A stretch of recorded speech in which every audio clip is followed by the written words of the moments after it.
Dugu Piaoling membawakan hadiah untuk Lu Yun, tubuh Ye Qingcheng. Melihat wajah cantik itu, Lu Yun tidak bisa menahan perasaan berdebar-debar. Sisa jiwa Ye Qingcheng telah beristirahat di tubuh Lu Yun. Sekarang, dia dapat menemukan kesempatan untuk memulihkan tubuhnya. Tapi inilah masalahnya. Dia belum pernah melakukan hal seperti ini sebelumnya dan tidak tahu bagaimana mengubahnya. Namun, dia memiliki keterampilan, alkimia. Di antara resep pil, ada satu yang disebut pil kebangkitan, dan itulah yang sedang terjadi sekarang. Saya dengan hati-hati mencari cincin penyimpanan saya dan menemukan bahwa ada cukup bahan untuk alkimia. Saya sudah lama tidak membuat ramuan, sekarang saya bisa mencobanya. Dia mengorbankan tungku Suantian dan mengeluarkan bahan obat. Tuan, apakah Anda berencana untuk menyempurnakan ramuan terbaik? Apa bedanya? Tentu saja, semakin tinggi levelnya, semakin baik. Tuan, bukan itu yang Anda katakan. Obat mujarab bermutu tinggi tidak berarti cocok. Hanya yang cocoklah yang terbaik. Oke, kamu bisa mengetahuinya, kamu tahu situasinya, selama dia bisa memulihkan jiwanya. Roh Tungku Suantian berhenti berbicara, dan kali ini dia tidak menggunakan api neraka Lu Yun. Tidak lama kemudian, semburan aroma obat datang. Lu Yun tidak menyangka pil kebangkitan akan dimurnikan begitu cepat. Menurut catatan resep pil, dibutuhkan waktu 3 jam untuk menyempurnakan pil kebangkitan, namun hanya butuh waktu kurang dari 1 jam bagi roh senjata untuk menyerahkan ketiga pil kebangkitan.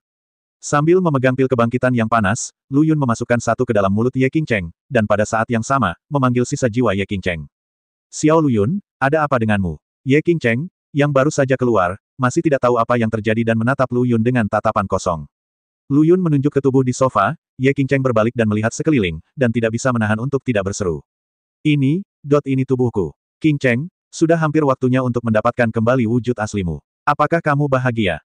Dengan berlinang air mata, Ye Qingcheng langsung melemparkan dirinya ke pelukan Lu Yun.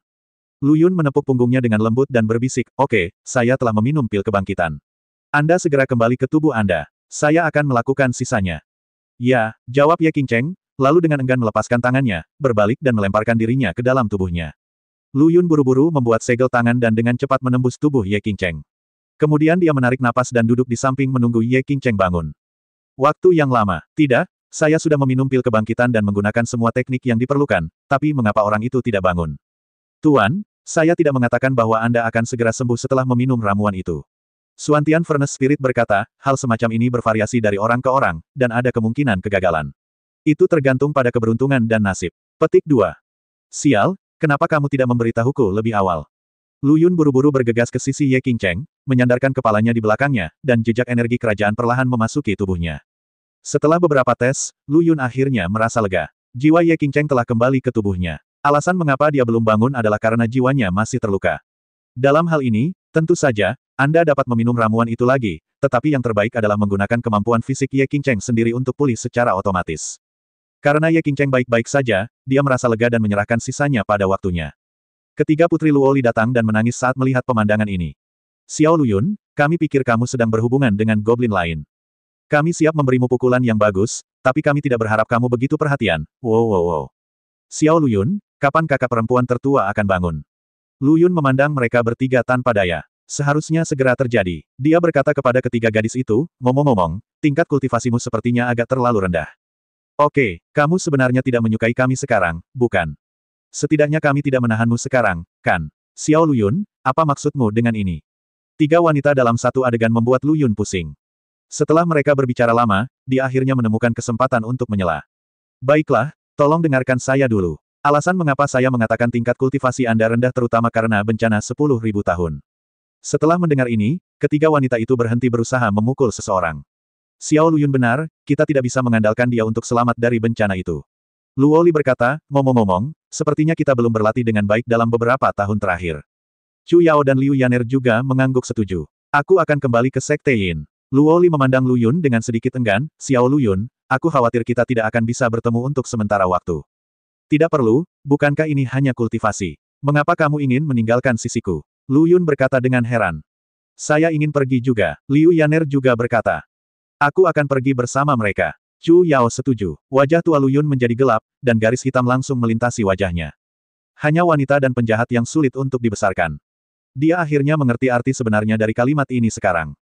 Datang dan pergi bersama, berkata dan berjalan bersama, lambaikan lengan baju dan ucapkan selamat tinggal pada diri sendiri. Bukan itu maksudku, aku, lupakan saja. Anggap saja aku tidak mengatakannya, kamu harus tetap di sini. Baru setelah dia melihat senyum bangga di wajah ketiga wanita itu, dia menyadari bahwa dia telah ditipu. Namun, Ketiga wanita tersebut juga berkata bahwa mereka akan bekerja keras untuk berlatih dan tidak menghalangi Lu Yun. Lu Yun sekali lagi memanggil 6 Raja Iblis untuk berkumpul di Istana Tianshan. Mari kita bicarakan. Sekarang Xuan Yuan Wuming siap untuk bergerak, bagaimana kita, klan Iblis, menghadapinya. Juga, siapa yang bisa mengembalikan Raja Iblis ekor 9? Ada yang ingin kukatakan padanya. 6 Raja Iblis menatapku dan aku melihatmu, tapi tidak ada yang mengatakan apapun. King Long, kamu bicara dulu. Membalas Kaisar Iblis, bawahanku percaya bahwa selama Xuan Yuan Wuming berani datang, kami klan Iblis akan bertarung dengan mereka. Klan mayat Iblis itu tidak perlu takut. Selama kami bekerja sama, kami pasti akan mengalahkan mereka. Petik 2. Tidak bagus. Lu Yun langsung menyangkal, klan mayat Iblis bukanlah sesuatu yang perlu ditakuti, tapi Xuan Yuan Wuming tidak dapat diduga. Saya tidak dapat menjamin bahwa saya akan mampu menahan serangannya. Lu Yun turun dari tempat duduknya. Ada hal lain yang sangat penting, yang saya khawatirkan.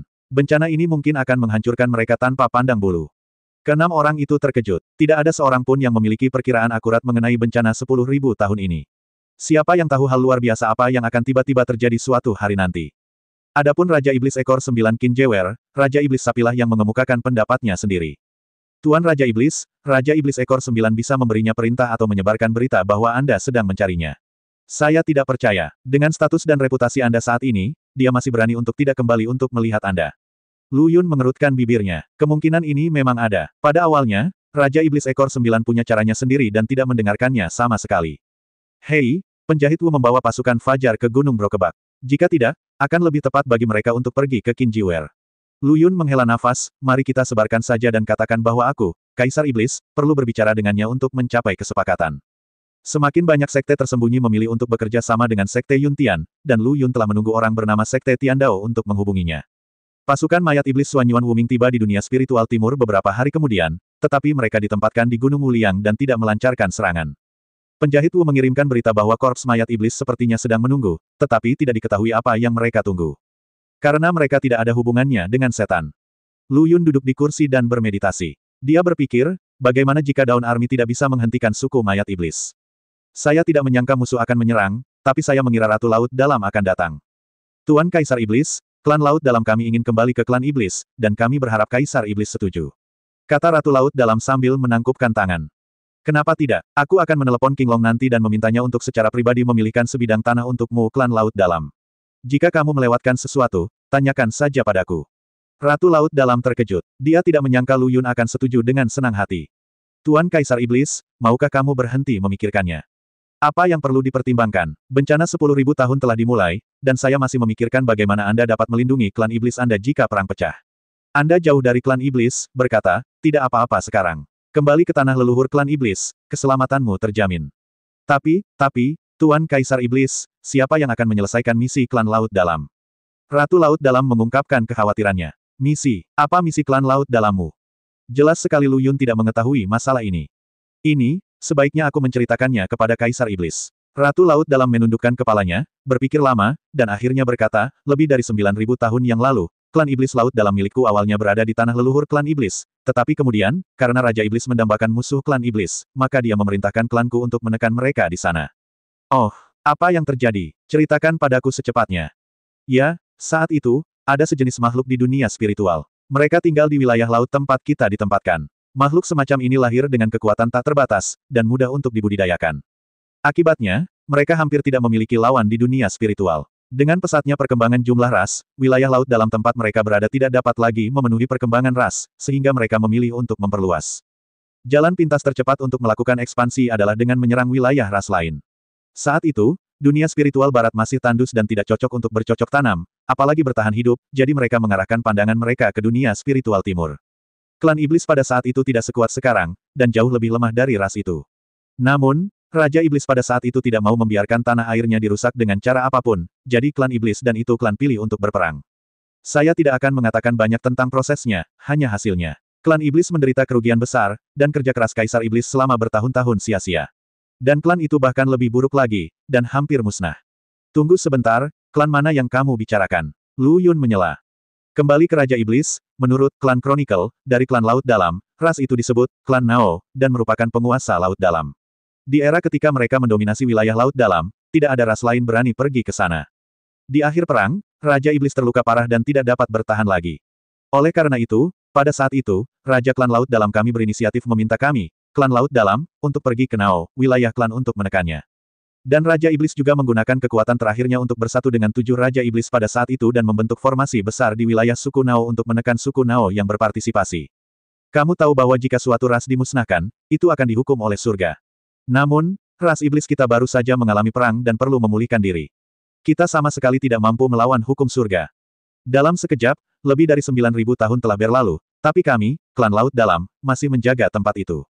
Setelah Lu Yun mendengar ini, dia menghela nafas dalam-dalam. Kamu, Klan Iblis Laut Dalam, telah bekerja keras selama ini. Lu Yun berdiri dan berkata, kalau begitu, kamu harus kembali. Tuanku Kaisar Iblis, atas nama Klan Iblis Laut Dalam, saya ingin mengucapkan terima kasih, Tuan Kaisar Iblis, atas hadiah Anda. Setelah mengatakan itu, Ratu Laut Dalam berlutut dan bersujud 3 kali kepada Lu Yun dengan hormat. Bangunlah dengan cepat. Lu Yun melangkah maju dan membantunya berdiri. Kamu tidak perlu berterima kasih padaku. Setelah bertahun-tahun, bahkan jika klan Ni telah melakukan kejahatan serius dan menindas mereka selama bertahun-tahun, semua dendam harus dikesampingkan. Ratu Laut Dalam mengangguk sedikit, menyetujui pernyataan Lu Yun. Selanjutnya, sekarang bencana 10.000 tahun telah dimulai, klan iblis juga membutuhkan bantuanmu. Sekaranglah waktunya memanfaatkan kesempatan ini untuk kembali ke klan iblis.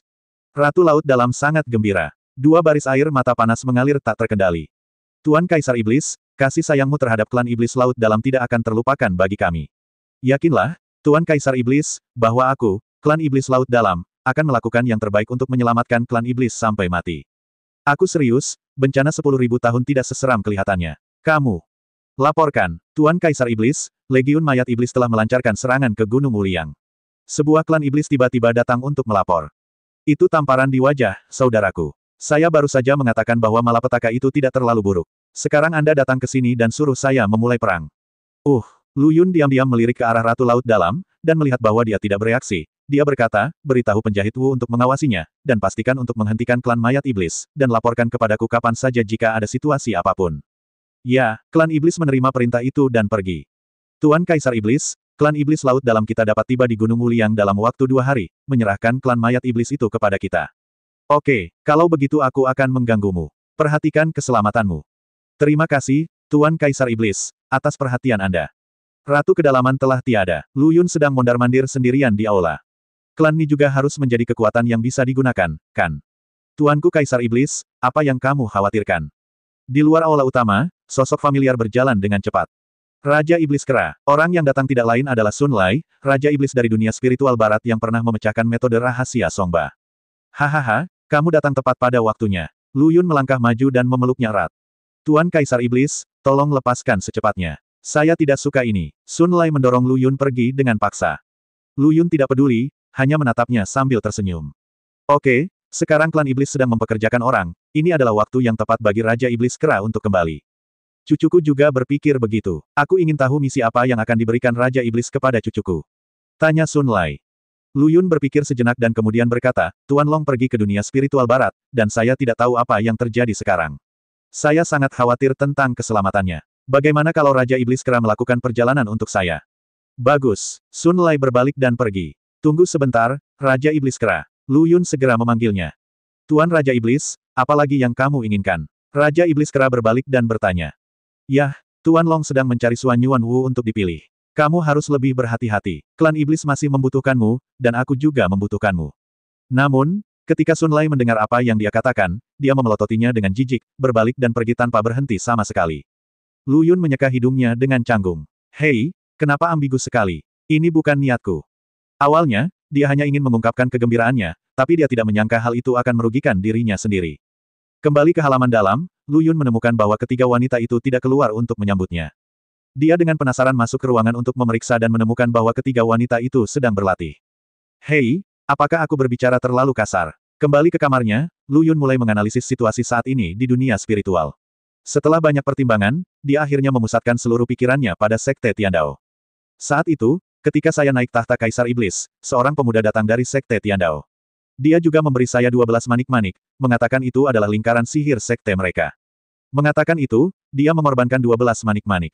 Ke-12 manik emas itu cemerlang dan menarik perhatian.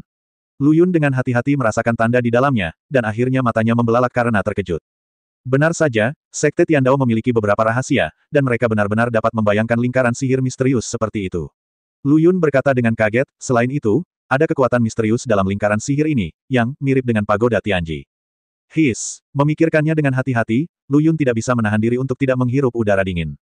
Ah, ternyata Sekte Tiandao sudah lama memikirkan hari ini akan datang, dan sebenarnya memikirkan cara yang baik untuk menghadapi malapetaka 10.000 tahun sebelumnya. Tidak, saya harus pergi ke Sekte Tiandao. Tapi inilah masalahnya. Sekte Tiandao selalu hanya mendengar suaranya tetapi tidak melihat bayangannya. Bahkan para pemimpin Sekte Yin dan Sekte Wushuang tidak tahu di mana Sekte Tiandao berada. Sepertinya jika kamu ingin menemukan Sekte Tiandao, kamu harus mulai dengan 12 manik emas ini. Lu Yun berkata diam-diam, pemuda itu tidak akan memberikan barang-barang ini kepadaku tanpa alasan.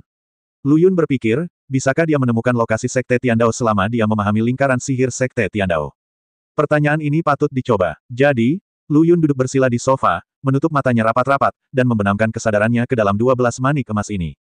Sebagai manusia modern, Lu Yun tidak hanya menggunakan cara berpikir orang zaman dahulu tentang masalah untuk menyelesaikan masalah, tetapi juga menggunakan teknologi masa kini. Setelah berbagai permutasi dan kombinasi, Lu Yun mengembangkan 12 manik emas ini menjadi hampir 10.000 perubahan dalam satu hari satu malam. Namun, di antara ribuan perubahan yang ia kembangkan, tidak ada satupun kombinasi yang benar. Namun ia tidak putus asa. Sebagai seorang biksu, Anda harus bisa menjaga ketenangan dan menahan kesepian.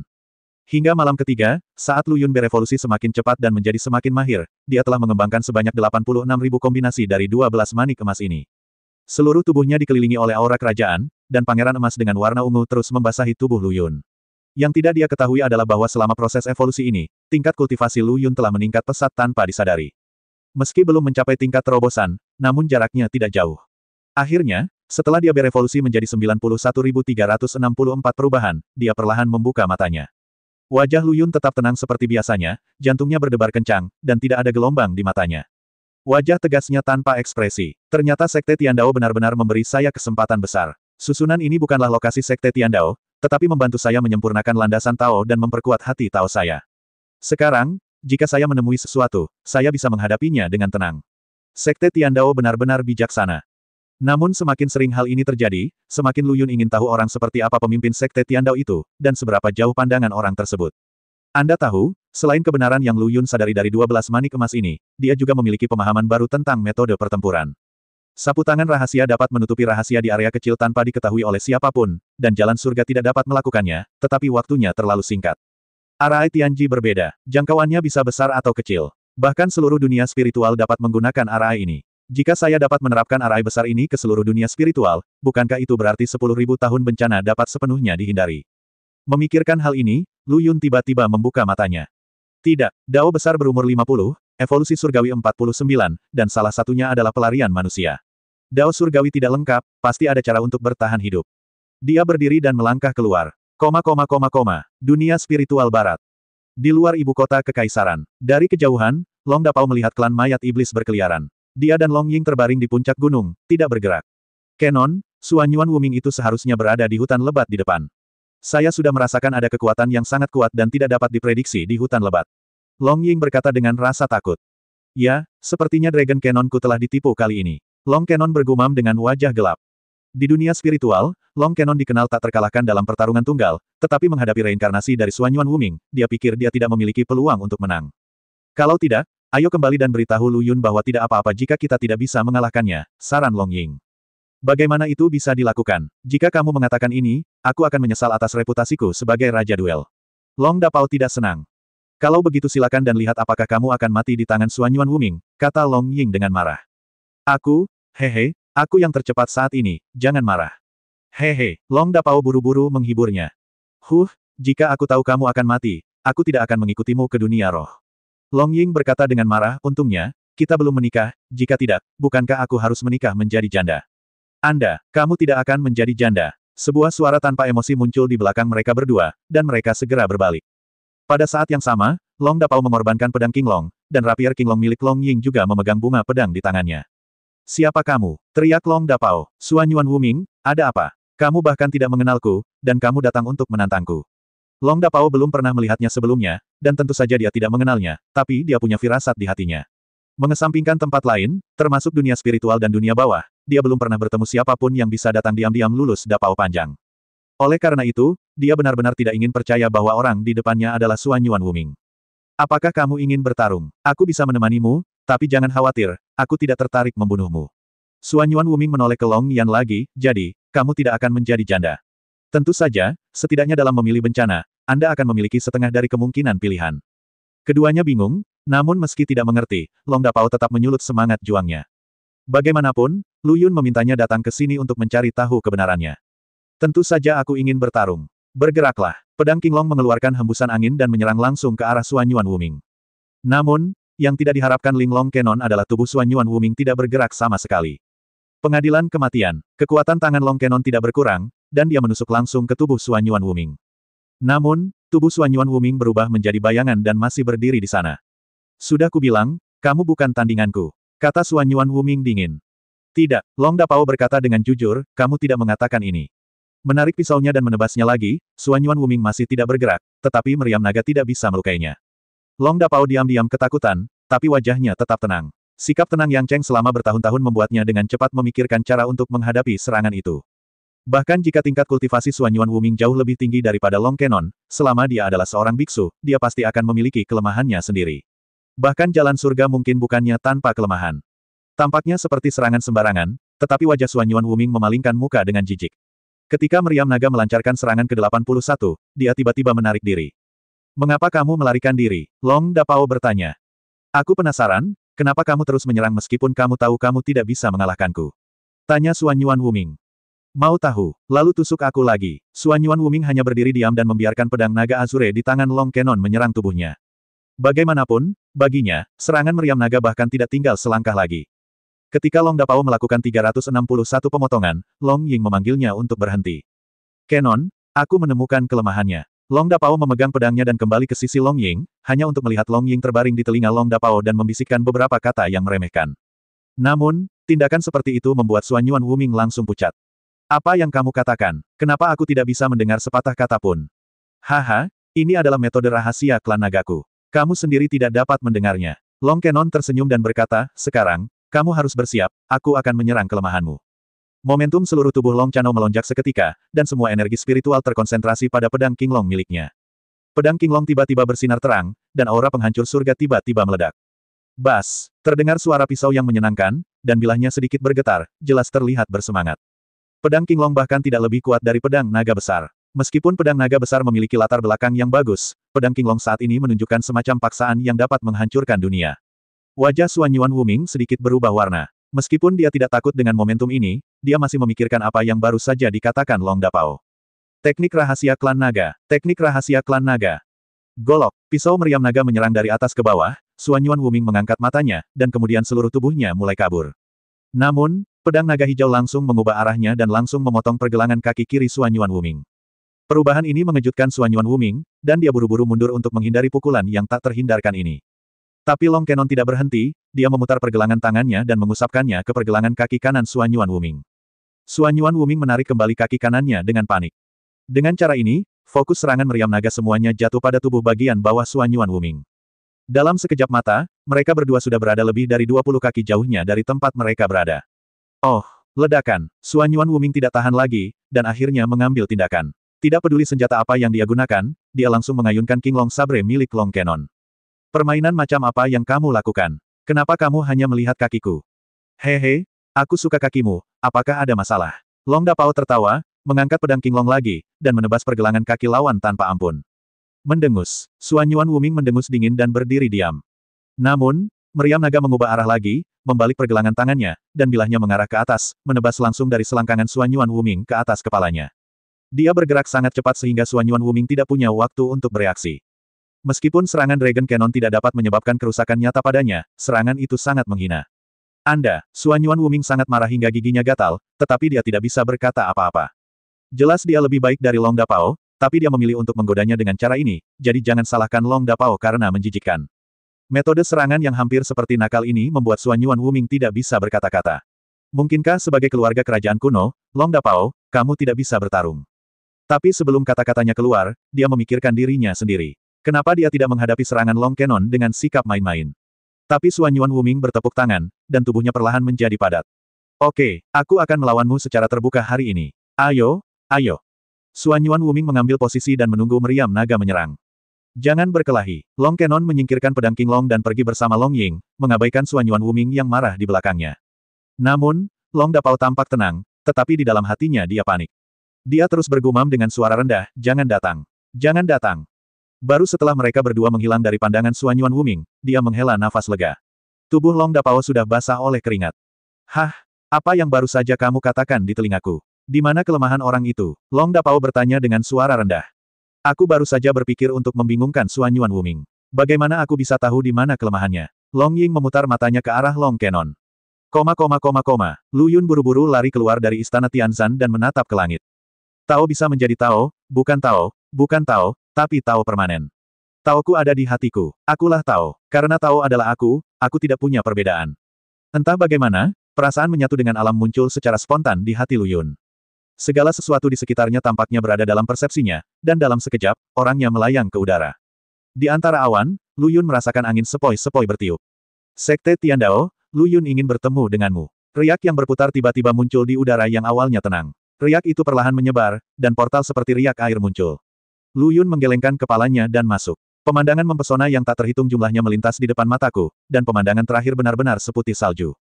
Benar sekali, salju turun di langit, dan mengeluarkan suara, derit, derit, saat bergerak di bawah kakiku. Di depan Lu Yun ada aliran sungai yang mengalir perlahan. Di air jernih, beberapa ikan kecil dengan warna berbeda berenang dengan gembira. Melihat ke atas, ada sebuah paviliun di antara langit dan bumi yang putih kelabu. Suara merdu piano melayang diiringi salju yang bagaikan bulu angsa, sunyi dan jauh.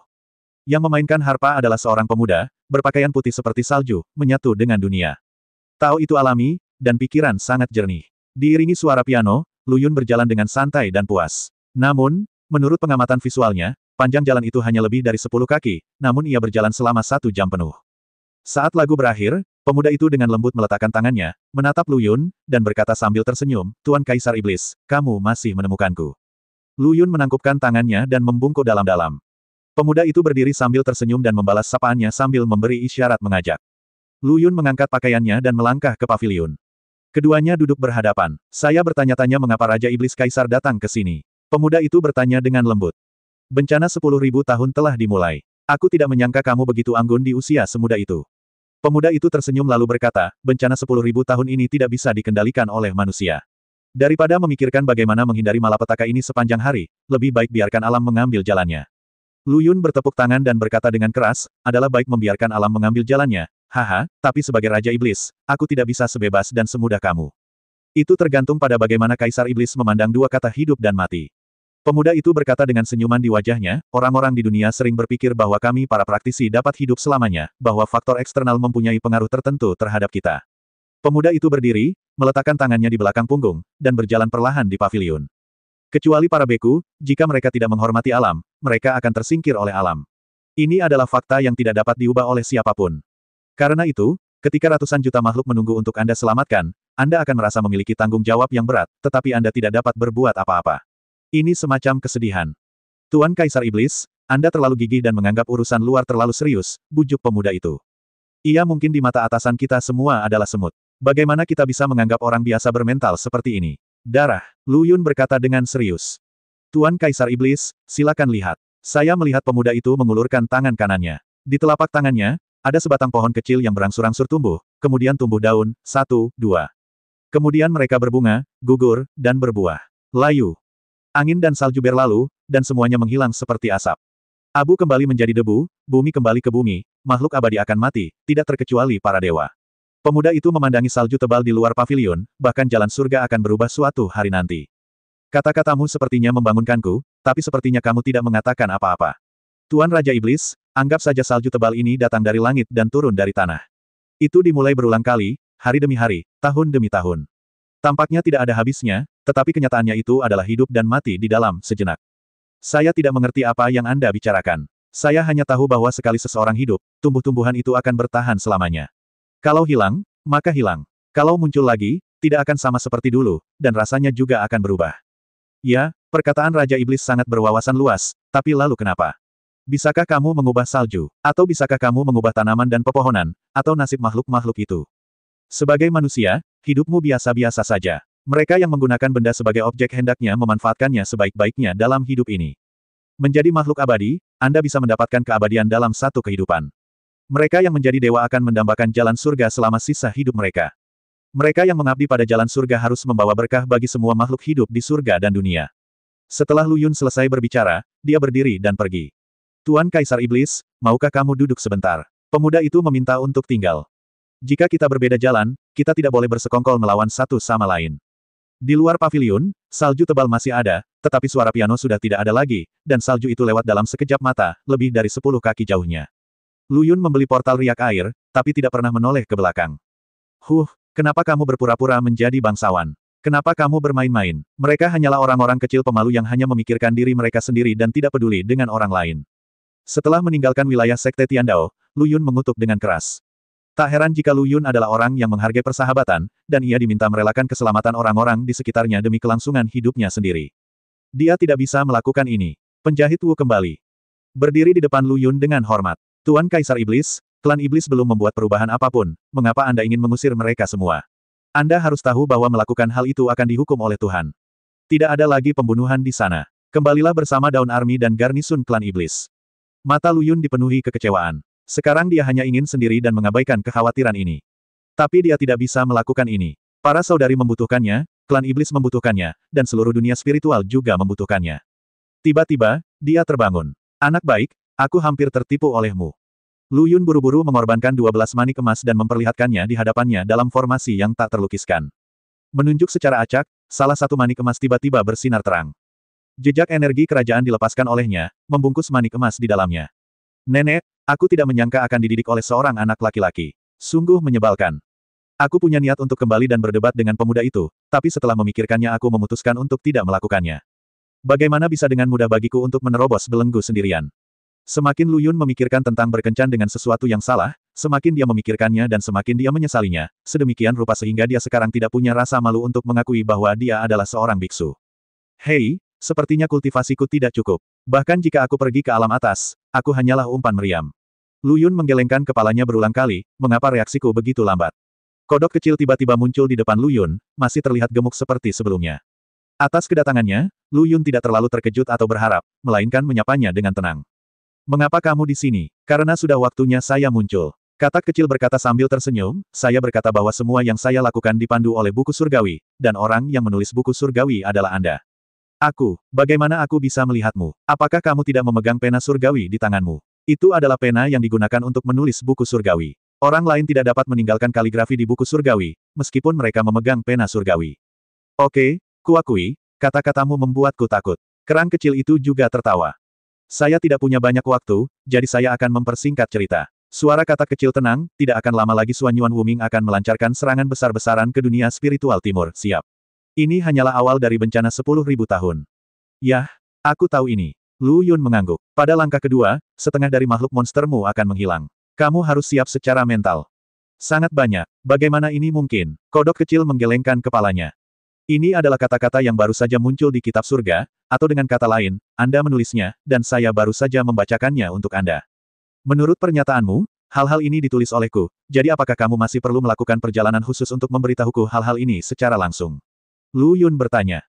Kodok kecil menggaruk kepalanya karena malu, lalu tubuhnya berangsur-angsur memudar dan akhirnya menghilang. Lu Yun merasa berat karena kata kecil baru saja mengatakan bahwa setengah dari suku iblis akan menghilang pada bencana tahap kedua. Ini akan menjadi pukulan terberat bagi klan iblis. Dan hasil ini tidak bisa diterima olehnya. Klan iblis, setelah mengalami banyak hal, akhirnya mendapat kesempatan untuk bernapas dan memulihkan diri. Namun situasi yang baru saja tercipta akan segera hilang. Nasibku terserah padaku dan bukan pada Tuhan, omong kosong.